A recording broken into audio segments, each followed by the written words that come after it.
any tips and tricks to just make it easier on you as a traveler during the holiday season specifically?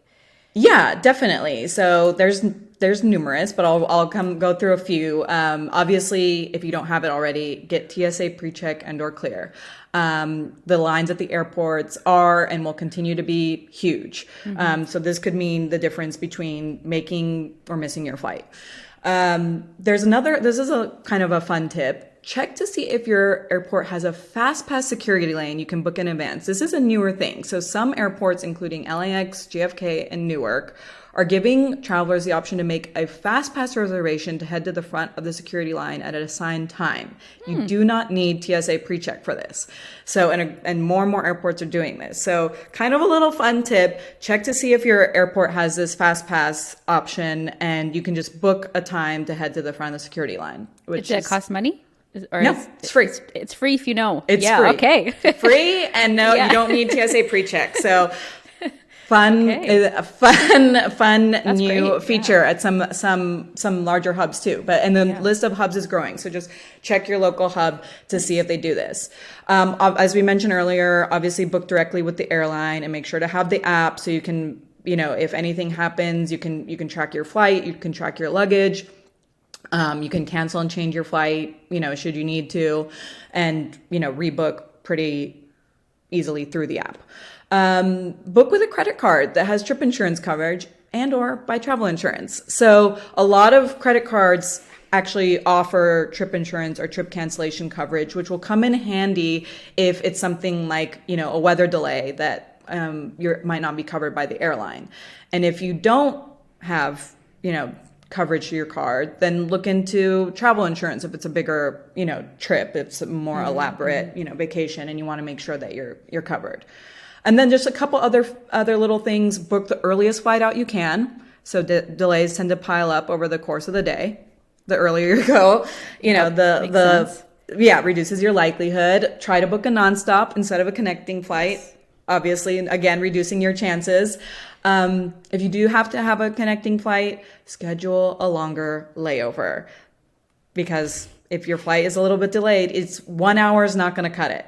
Shoot for at least 2 for domestic flights and at least 3 for international layovers. Make sure those, and sometimes it means, buying a little more expensive flight, but you don't want to be, stuck at the airport and your connection.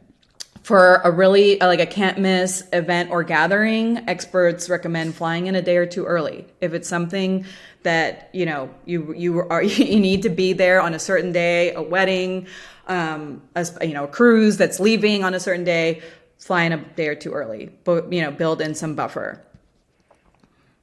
I took so many notes.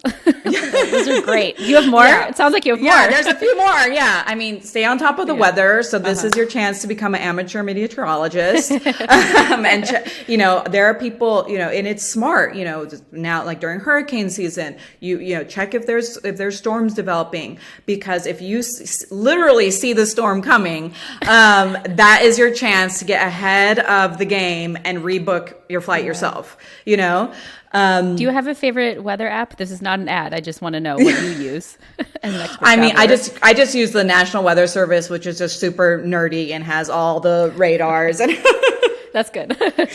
you just go with the main hub, and arrive at the airport earlier than usual. Goes along with some of the other things. This is another one that's come up a lot this year, which is consider carry-on only.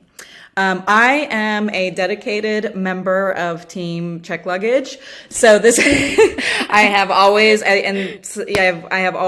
just loved to hand over my luggage and not worry about it. But this is the year that I invested in a nice carry-on. And now travel with my carry-on unless I'm with my kids, and that's another story. But yeah, just with everything going on with lost luggage, and if you have a tight connection, it might be the year to consider packing lighter and tighter. So, and then we talked about, using your flyer's rights knowledge as leverage when things go wrong. One thing that I also thought was interesting in this kind of if things are going wrong scenario that one insider told me is always ask for miles. So I thought this, so you had mentioned that, status really helps. Yeah.